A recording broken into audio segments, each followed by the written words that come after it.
ፊልሙ የሚጀምረው በትንሽዬ የጣሊያን ደሴት ላይ ነው። ሁለት ወንዶች በሌሊት አሳ እያጠመዱ ያሳየናል።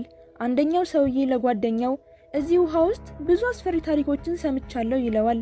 ሌላኛው ደግሞ አትጨነቅ አፈ ታሪክ ነው እያለ መፍራት እንደሌለበት እየነገረው ሳለ አንድ ነገር ከውሃ ውስጥ ብቅ ብሎ ጀልባቸው ላይ ያለን ዕቃ ወሰደ። በአንድ ያልበቃው ይህ የባህር አውሬም ሌላ ዕቃዎችን እየተመላለሰ ይወስድ ጀመረ። በዚህ መሃል አንዱ ሰውዬ እጁን ብቻ ብቅ ብሎ ዕቃውን ሲያነሳየና በድንጋጤ ለጓደኛው አሳየው። ከዛም የአሳው መረብ ውስጥ ይህ አውሬ ገባ። ያኔ መርከባቸው ሊገለበት ተንገዳገደ። ግን መረቡ ተበጥሶ ያ የባህር እንስሳ እንደ ዶልፊን በላያቸው ላይ ዘሎ ባህር ውስጥ ገባ። ሰዎቹን በጣም ስለፈሩ ተመልሶ ከመምጣቱ በፊት ከዚህ ቦታ እንጥፋ ብለው ሄዱ። የዩቲዩብ ተከታታዮቼ ዛሬ የምናየው ሉካ የተባለውን በ2001 የወጣውን በጣም ተወዳጅና አስደናቂ የአኒሜሽን ፊልም ነው። ውድ የዩቲዩብ ተከታታዮቼ እንኳን በሰላም ወደ ድንቅ አጭር ፊልም በሰላም መጡ። አሁን ፊልሙን እንጀምራለን። በቀጣይ ቀንም ሉካ ከተባለ የባህር እንስሳ ጋር ያስተዋውቀናል። ሉካ አሳዎችን ልክ እንደ በግ ማገድ አይነት የሚሰራ ልጅ ሲሆን አሳዎቹም ሊያመልጡ ሲሉ እየቆጠረ እያስተካከለ ያስቀምጣቸዋል። ባህር ውስጥ ያሉ ነገሮች ሁሉ የሉካ ጓደኞች ናቸው። ግን ስለ ውጭው ዓለም ማለትም ስለ መሬት መጥፎ ነገር እየተነገራቸው ስላደጉ ይፈራሉ፣ ሉካንም ጨምሮ። በድንገት ሉካ ማታ የሰረቀው ዕቃ የባህሩ ወለል ላይ ተቀምጦ ያየዋል። እሱን እያነሳ ሳለ ከበላያቸው አንድ ጀልባ ሲያይ አስፈሪ ነገር መጣ ብሎ ተደበቁ ይላቸዋል የሚጠብቃቸውን አሳዎች። እነሱም በፍርሃት ተከትለውት ይደበቃሉ። ግን ሉካ በውስጡ ስለ መሬት ለማወቅ ፍላጎት አድሮበታል። ግን ደግሞ ቤተሰቦቹ ወደ መሬት መሄድ ስለከለከሉት መሄድን ፈርቷል። ከዛ ምሳ ሰዓት ደረሰና እናቱ ጠሩት። ሉካም የሚኖረው ከእናቱ ከአባቱና ከአያቱ ጋር ነው። ግን ደግሞ አያቱ ከሁሉም ለየት ያሉ ናቸው። ምክንያቱም ስለ መሬት ትንሽም ቢሆን የምታውቀው ነገር ስላላት። ምሳ ተሰብስበው እያለ አያቱ ሉካ በሀሳብ ሲያዝ አይተው ምን እያሰብክ ነው ስትለው ጀልባዎቹ ግን ከየት ነው የሚመጡት ይላታል። ያን አባትየው በድንጋጤ ይበላ የነበረውን ይተፋዋል። አያትየዋ ግን ኮስተር ብለው አውሬዎች ያሉበት ነው ትለዋለች። ያኔ እናትየዋ ትቆጣለች። ግን አያትየዋ ሁሉን ነገር ለማወቅ እኮ አሁን እድሜው ደርሷል ብላ ትናገረታለች። ከዛም ሉካ ምሳውን በልቶ ሲጨርስ ሌሎች ማታ የሰረቃቸውና የጠፉበትን ዕቃዎች መፈለግ ጀመረ። በዛም ብርጭቆ፣ የሙዚቃ መጫወቻዎችን አገኘ። ሉካም በዕቃው ፈዞ ሳለ ግን አንድ አስፈሪ ነገር መጣበት። በፍርሃት ሲሮጥም ከድንጋይ ጋር ተጋጭቶ ወደቀ። ሰውየውም ተከትሎት ያለበት ጋር መጣ። ሉካም በፍርሃት ሲንቀጠቀጥ ሰውየው የለበሰውን ሄልሜት ሲያወልቀው ለካ ሰው ሳይሆን የራሱ አይነት የባህር እንስሳ ነበረ። ሉካም ይህንን እንስሳ ከዚህ በፊት አያውቀውም ነበር። ከዛ አዲሱ የባህር እንስሳ የሉካን መንጠቆ ይዞበት ይሄዳል። ሉካም ተከትሎት ይዋኛል ዕቃህን ረስተሃል ብሎ። ከዛ ግን ያ አዲሱ እንስሳ ከውሃ ይወጣና ይቆማል። ከዛም በመንጠቆ ሉካን ጎትቶ ወደ መሬት ላይ ይጥለዋል። በዚህ ጊዜ የሉካ ሰውነት ይቀየራል። ሉካን በድንጋጤ የሚያደርገው ጠፍቶታል። እርዱኝ እያለ ይጮሃል። አዲሱ እንስሳ ግን በመገረም ቁጭ ብሎ ያየዋል። ከዛም የመጀመሪያ ጊዜ ነው እንዴ ብሎ ያሾፍበታል። ምስኪኑ ሉካም አዎ እኔ ጨዋ ልጅ ነኝ ይለዋል። ጓደኛየውም አሁን ተረጋጋና ተንፍስ ሲለው ያለውን ሲያደርግ አካባቢውን መቃኘት ጀመረ። በምድር ውበትም ይፈዛል። ግን ያለበት ነገር ደግሞ ትዝ ሲለው እኔ እዚህ መሆን የለብኝም ብሎ ወደ ውሃ ውስጥ ተመልሶ ይገባል። ግን ሉካ አንድ ጊዜ ምድርን ካያት በኋላ እንቅልፍ አጥቷል። በቀጣይ ቀንም እሱን የሚመስል በድንጋይ ሰርቶ እሱን ወደ ምድር ለመሄድ ተዘጋጀ። ወደ ላይ ወጥቶ ሊወጣም ሲል ግን ፈራ። በዚህ ጊዜ ሌላኛው እንስሳ መጣና አበረታታው። ከዛም አብሮት ወጣ። ሉካ የተረዳው ነገር ከዚህ ውሃ ሲወጣ ሰውነቱ የሰው ልጅ አይነት መቀየሩን ነው። ከዛ ግን ሉካ ተራምሮ ስለማያቅ እግሩን ማንቀሳቀስ አልቻለም። ጓደኛየውም እያበረታታው ቀስ በቀስ ለመራመድ መሞከር ጀመረ። ከብዙ መውደቅና መነሳት በኋላ መራመድ ቻለ። ከዛም ጓደኛው ወደ ቤቱ ወሰደው። ይሄ ልጅ ስሙ አልቤርቶ ነው። ለሉካም ቤቱን እያሳየው አባቱ ስለ ግራቪቲ፣ ስለ ፀሐይ፣ ስለ ሰው ልጆች ሁሉ ያስተማረውን ነገረው። ከዛም አንድ ሞተር የምትመስል ዕቃ እያሳየው በፎቶ የኔ ህልም ይሄንን መንዳት ነው፣ ከዛ በሱ አድርጎ ዓለምን ሁሉ መዞር እና አሁን የወሰንኩት የራሴን ሞተር መስራት ነው እያለ ለሉካ ነገረው። ከዛም ተጋግዘው ሊሰሩት ተነሱ። ሲመሽም ሉካ ወደ ቤቱ ሄደ። ለካ ቀኑ ሙሉ ጠፍቶ እንደነበረ ያወቀችው እናቱ በቁጣ ተቀበለችው። ሉካም በፍርሃት ሲንቀጠቀጥ አያቱ እኔ ቃል አምጣልኝ ብዬ ልኬው ነበር በማለት ዋሸችለት። ሉካም አያቱን አመሰገናት። በቀጣይ ቀንም ሉካ ወደ አልቤርቶ ጋር ሄደ። ሞተሩንም ሰርቶ ጨርሶ ነበርና አሁን እንሞክረው ብሎት ከከፍታ ወደታች ሊሞክሩ ሲሉ ሉካ ግን አልፈልግም ብሎ አልቤርቶ ብቻውን ሞተሩ ላይ ሆኖ ሉካ ደግሞ እንጨት ይዞ ከታች ላይ ይጠብቀው ጀመረ። አልቤርቶ ሞተር ላይ ሆኖ ወደታች ሲወረወር የሞተሩ ክፍል ግማሽ ላይ እየወላለቀ ተበታትኖ አልቤርቶም ተወርውሮ ውሃ ውስጥ ገባ።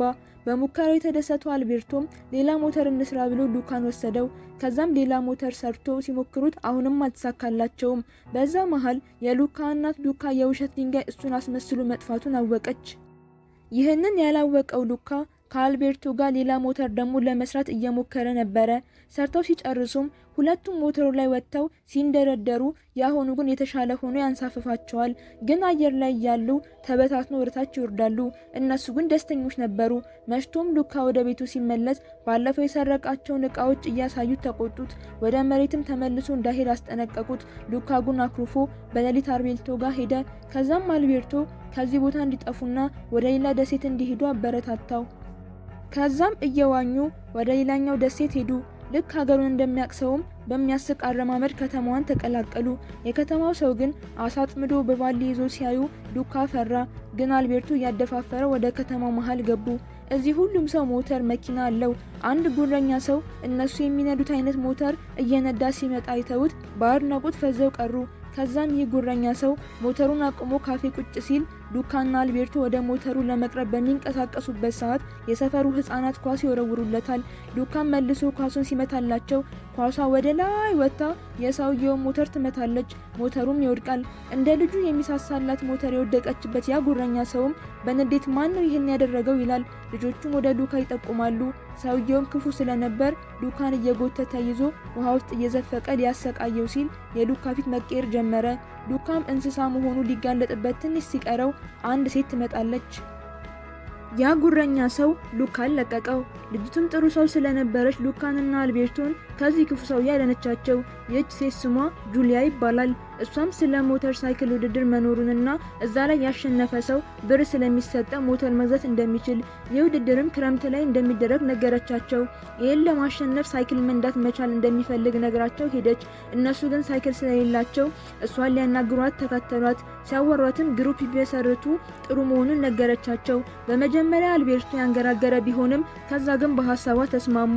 ባይስክል ለመንዳት ከቻሉ ብቻ እንደሆነ አብሯት መወዳደር የሚችሉት ነገረቻቸው። ሉካም ሳይክል ለመንዳት መሞከር ጀመረ፣ ግን ብዙ ጊዜ ወደቀ። ጁሊያም ከናንተ ጋር አልሆንም ስትላቸው ሉካ በአሳዛኝ ፊት ይህን ውድድር ካላሸነፍኩኝ ቤተሰቦቼ ወደ አስፈሪ ቦታ ይልኩኛል፣ እባክሽ እርጅኝ እያለ ለመናት። እሷም ማዝናላቸው አብረዋት ቡድን የሚመሰርቱ ነገረቻቸው። ከዛም ወደ ቤቷ ወሰደቻቸው። አባቷም የሚተዳደረው አሳ በማጥመድና በመሸጥ ነው። ቤት ገብተው አሳዎቹን ሲቆራረጥ እያዩ ፈሩ።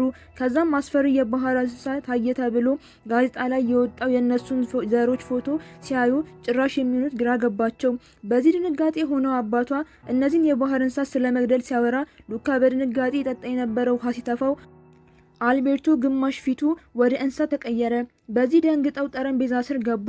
ፊቱ በተቀየረ ሰዓት የቤት ድመታቸው አይታቸው ስለነበረ በክፉ ፊት እያየቻቸው ነው። አልቤርቶም ፊቱ ወደ ሰው ሲመለስለት ከጠረጴዛ ስር ወጡ። ከዛ ጁሊያ ለአባቷ አብረው እንደሚማሩና ለውድድር ብለው ወደዚህ እንደመጡ ነገረችው። ለውድድሩም ለመመዝገብ ደግሞ ብር ስለሌላቸው አባቷ በአሳ ማጥመድ ሊያገለግሉት ተስማሙ። ከዛም ማታ ላይ ጁሊያ ሁለቱንም ወደ ተደበቀ ቦታ ወሰደቻቸው። እዚህ እንደሚተኙም ነገረቻቸው። ጠዋት ሲነሱም ለሊት ዝናብ ዘንቦ ስለነበር ፊታቸው ተቀይሮ ነበር። ቶሎ ብለው ውሃውን አራገፉ። ይህ ሁሉ ሲሆን ግን ድመቷ ስታያቸው ነበር። ከዛም ጁሊያ ወደ አሳ ማድረስ ስራዋ ስትሄድ ሉካና አልቤርቶ ደግሞ ከአባቷ ጋር አሳ ሊያጠምዱ ሄዱ። እያጠመዱ ሳለም የልጅቷ አባት አንድ እጇ አለመኖሩን ሲያዩ አይተውት ባህሩ አውሬዎች በልተውብኝ ነው አላቸው። ከዛም አልቤርቶ ብዙ የአሳ የሚገኝበትን ቦታ ጠቆመው። እስከዛሬ ይዘው የማያውቁት ያክል አሳ ይዘው ተመለሱ። በዚህም አባትየው ተደሰተ።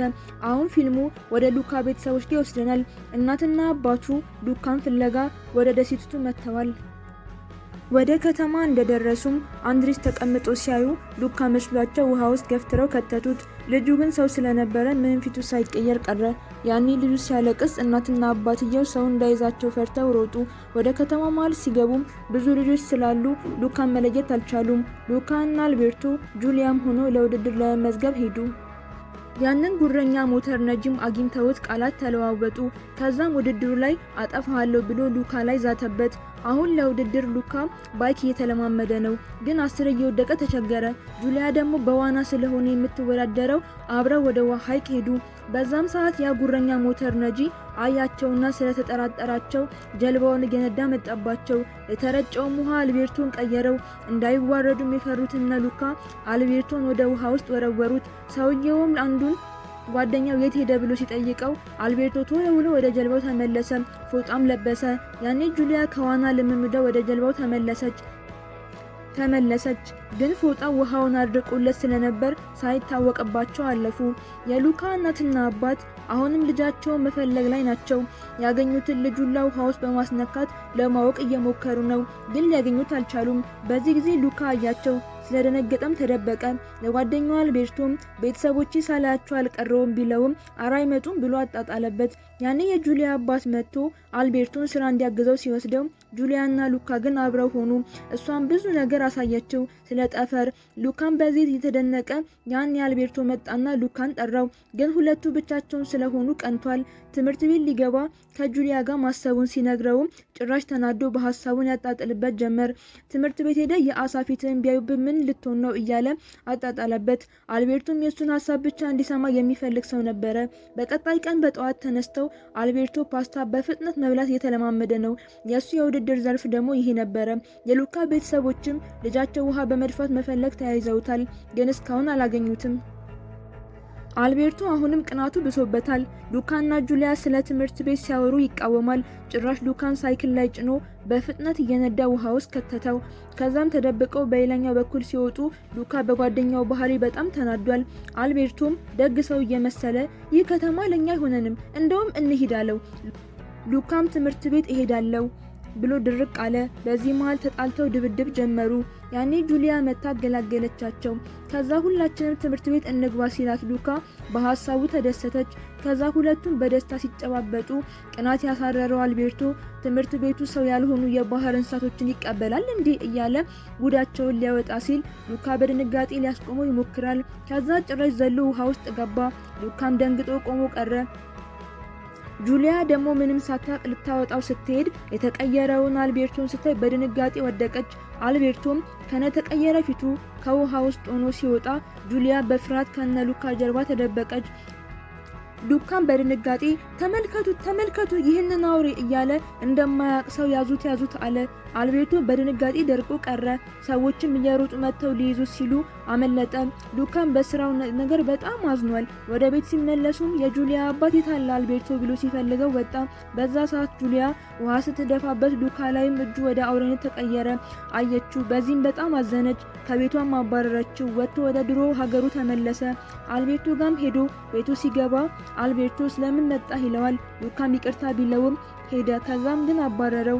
ሉካ ግን እየተከተለ ሲያዋራው አባቱ እንደሞተና እሱ ግን መጥፎ ልጅ እንደሆነ ነገረው። ከዛም ሉካ ወደ ውድድሩ ቦታ ሊሄድ እንደሆነ ነገረው። ከዛም ሉካ በመጀመሪያ ወደ ውድድሩ ቦታ ሄደ። ከዛም ጁሊያ መጣች። የሉካ እናትና አባት ውድድሩ ላይ ተገኝተዋል። ሉካ ወደ ውድድሩ ጋር ሲቀርብ ሙሉ በሙሉ ሰውነቱን የሚሸፍን ልብስ አድርጎ መጣ። ታዳሚው ሁሉ ደንግጦ እያየው ነው። እሱ ይሄንን ያደረገው ዝናብ ስላለ ሰውነቱ ውሃ እንዳይነካው ነበረ። ጁሊያን በድንጋጤ አይሆንም ብላ ብትለውም ሉካ ግን አልሰማም አለ። በመጀመሪያ ውድድሩ ዋና ነበረ። ሉካም ከነዛ ልብሱ ገባ። ሉካ ገና በውድድሩ ግማሽ ላይ ሳይደርስ ጁሊያ አሸንፋ ውድድሩን ጨረሰች። ከዛም ወደ ቀጣዩ የፓስታ ወደ መብላት ውድድር እየሮጠች ሄደች። በዚህ ጊዜ ሉካም ውድድሩን ጨርሶ ሲመጣ ያ ጉረኛ ሞተረኛ ጠልፎ ጣለው። በውሃ የራሰውም የሉካ የተቀየረ ፊት ብቅ አለ።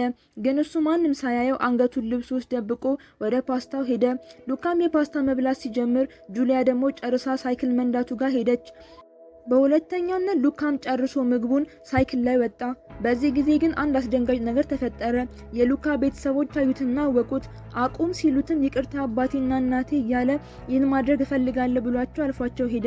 ከዛም ሉካ በፍጥነት እየነዳ ያለ ያ ጉረኛ ሞተረኛ ቀደመው። በዚህ መሃል ግን ዝናብ መዝነብ ጀመረ። አሁን ሉካ በዚህ ሁሉ ህዝብ ፊት ሊዋረድ ነው። ቶሎ ብሎ ጣሪያ ያለበት ጋር ሆነና የሚያረጋው ግራ ገብቶ ሳለ አልቤርቶ ጥላ ይዞለት መጣ። ሉካም በደስታ እያለ ያ ጉረኛ ሞተረኛ ደረሰና አልቤርቶን ሲገፈትረው ወደቀ። ጥላውም ወደ ሌላ ቦታ ሲወድቅ አልቤርቶ ወደ ባህር አሳነት ተቀየረ። ያ ጉረኛ ሞተረኛ እየጮኸ ሊይዘው ይመጣል። ከዛም በመረብ ጠልፎ ጣለው። ሉካም የሚያደርገው ጠፍቶት ከዛ ግን በቆራጥነት ከተጠለለበት ወጥቶ መንዳት ጀመረ። ያኔ ሰውነቱ ቀስ በቀስ መቀየር ጀመረ። ሁሉም በመደነቅ እያዩት ሳለ አልቤርቶን ይዞ እየከነፈ ነዳው። የተናደደውም ጉረኛው ሞተረኛም የአሳ መያዣ ቀስት ይዞ ተከተላቸው።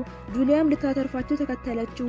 ሰውየውም እያባረራቸው ሳለ ጁሊያም አድናቸዋለሁ ብላ እነሱ አውሬ አይደሉም ትለዋለች። ሰውየውም እና ምንድናቸው እያለ ሲቀልድባት የጁሊያ አባት ማን እንደሆኑ እኔ ያውቃለሁ አላቸው። እነሱም ሉካና አልቤርቶ ናቸው። እነሱም የውድድሩ አሸናፊ ናቸው አለ። የእውነትም ሳይክላቸው የውድድሩን መስመር አልፎ ነበረ። ህዝቡም ሁሉ የነ ሉካ ደጋፊ ሆኖ ጉረኛውን ሞተረኛ ገፍትረው ጣሉት። የሉካ እናትና አባትም መጥተው ሉካን አቀፉት። ከዛ በዚህ ዓመት የውድድሩ አሸናፊ እናንተ ናችሁ ተባሉ። ያኔ ህዝቡ ሁሉ ተደሰተ። ከዚህ በፊት ከተማ ውስጥ ተደብቀው ይኖሩ የነበሩ የከተማው ህዝቦች ሁሉ ጥላቸውን እየጣሉ በዝናቡ ሰውነታቸው ወደ ባህር አሳነት ሲቀየር ያሳዩናል። ከተማው ህዝብ ሁላ ይደሰታል። በመጨረሻም የሉካ አያትና እናት አባትም ወንድምም እንዳለ ወደ መሬት መጥተው በጋራ እየኖሩ እንደሆነ ያሳየናል። ከዛም ጁሊያ ወደ ትምህርት ቤት የምትመለስበት ጊዜ ስለደረሰ ይሸኟታል። ሉካም ወደ ትምህርት ቤት መሄድ እንደሚፈልግ የተረዱት ቤተሰቦቹ ይፈቅዱለታል። ፊልሙ ሲያልቅም ሉካ ባቡር ላይ ወጥቶ ሲሄድ ያሳየናል። ውድ የዩቲዩብ ተከታታዮቼ ሰብስክራይብ በማድረግ በቀጣይ የምለቃቸው ቆንጆ ፊልሞችን እንዲደርሷችሁ አድርጉ። ሰናይ